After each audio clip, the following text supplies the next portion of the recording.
Chris Bedford has a great article out on the Blaze.com today. The Democrats' strange obsession with drafting your daughters. I don't even understand. I mean, I understood this long ago. It was a way for Democrats who didn't like war to kind of, ramp up the odds that we wouldn't go to war if, we had a draft and then we drafted your daughters. Nobody would want to go to war. I get that. Except the Democrats now are the pro-war party. So what the hell is happening?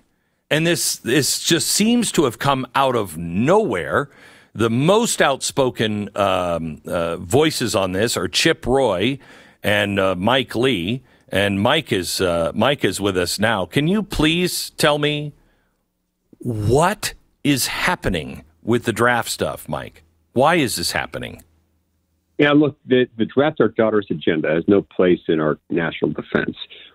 I think what they're trying to do, they're trying to engage in this sort of radical egalitarian exercise where, for aesthetic purposes, we're deciding to just show how woke we are, how open-minded we are.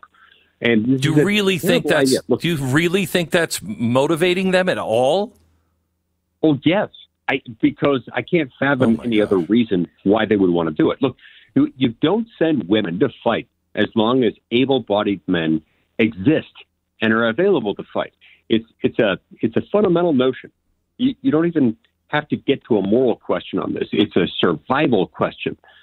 The Draft Our Daughters push has been something that keeps getting recirculated every few years. It's failed before every single time. Congress has rightly rejected previous attempts to draft women. And this year, they're quietly trying to slip it into the NDAA, the National Defense Authorization Act. It's a bill that Congress passes once a year to, establish priorities for our military.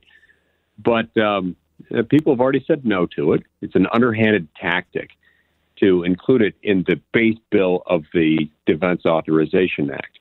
We shouldn't be putting policies like this, such a revolutionary policy, into it, especially when what they've been doing of late is putting this together and then ramming it through the Senate floor and telling us that we have no opportunity to amend it once it gets to the floor. So that's why we've got to start sounding the alarm bells now before it gets to the Senate floor or the House floor, saying absolutely not. The American people aren't going to take this. Okay, so you said it was a matter of survival. Explain that. Well, okay, so the purpose of having a military, and therefore the purpose of having a draft to staff the military, is to break things and kill people, just to put it very bluntly. And so you don't put women out there as long as able-bodied men exist and are able to fight. For all sorts of reasons, including the fact that you've got that men have certain biological advantages in war that need to be utilized, and it just sends all the wrong messages to our own people and to whatever country or entity that we're fighting. That our able-bodied men are not all going to go out there. We're going to send women instead. It sends all the wrong messages, and it's not going to work well. And so every time people hear this, they need to reiterate their desire. If they feel the same way, they should repeat the phrase, "Don't draft our daughters. Just don't do it." That goes over pretty well. Once people hear it phrased like that, they tend to back away from it. And we shouldn't let them think that this is just a non-controversial, basic housekeeping, just, updating our legislative books to reflect modern realities. No, this is a fundamental shift and one that we're not going to fall for. I mean, one I usually don't disagree with, Marsha Blackburn. She said this is about opportunity. It's not about combat. It's about their opportunity to serve. Well, I just found a picture of my grandparents. My grandfather is in a military Marines uniform, and my grandmother is in a Salvation Army uniform. And women served all through wars in different capacities. You can serve. It's just your body is not made for a war. You can't drag your 200-pound companion off the battlefield if you're a 125-pound woman. You might be able to, but it's not going to be easy. Yeah, no, that's exactly right.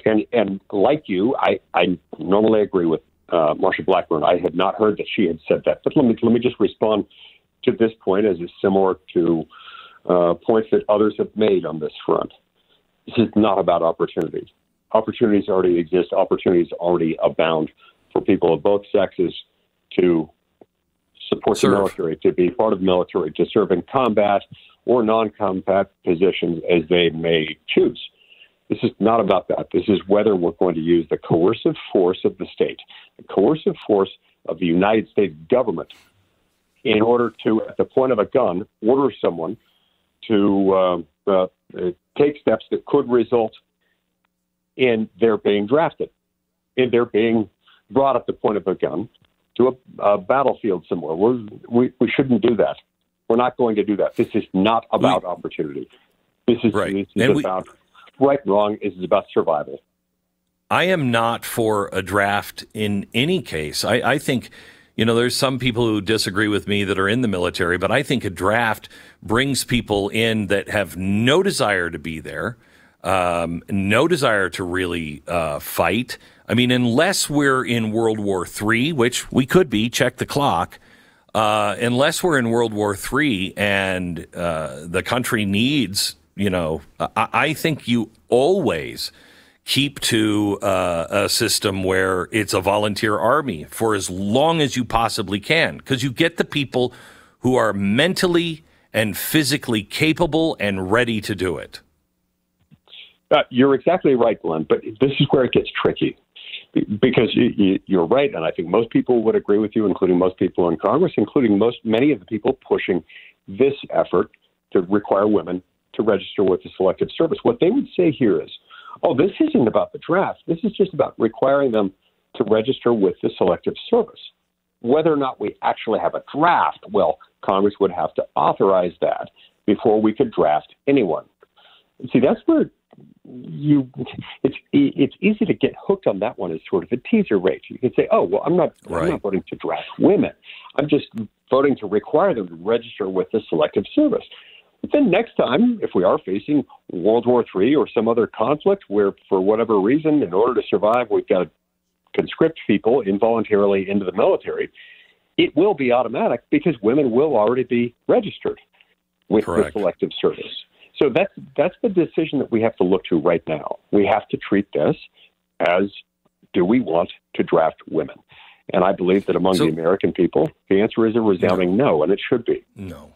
Let me ask you this. My sister was freaking out a couple of weeks ago because they made it automatic now. We used to have to register. Every male registered. When you turn 18, you register for Selective Service, and it always freaks you out as a teenager. Wait a minute, I have to what?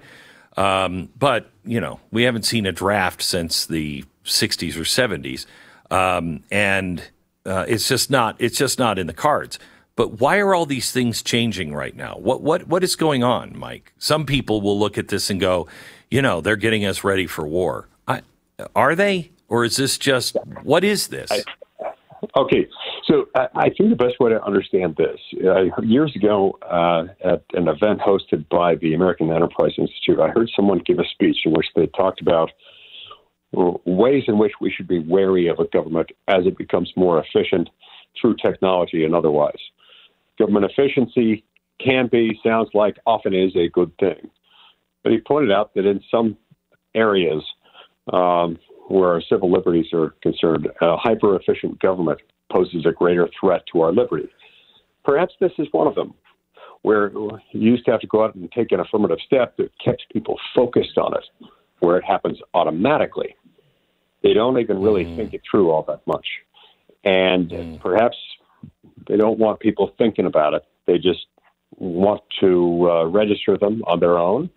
sort of like the government, is efficient in a lot of ways that otherwise undermine our liberty with the way that it spies on people. For example, under Section 702 of FISA, that's an example of another efficiency that undermines our liberty, and we ought to watch out for all of those.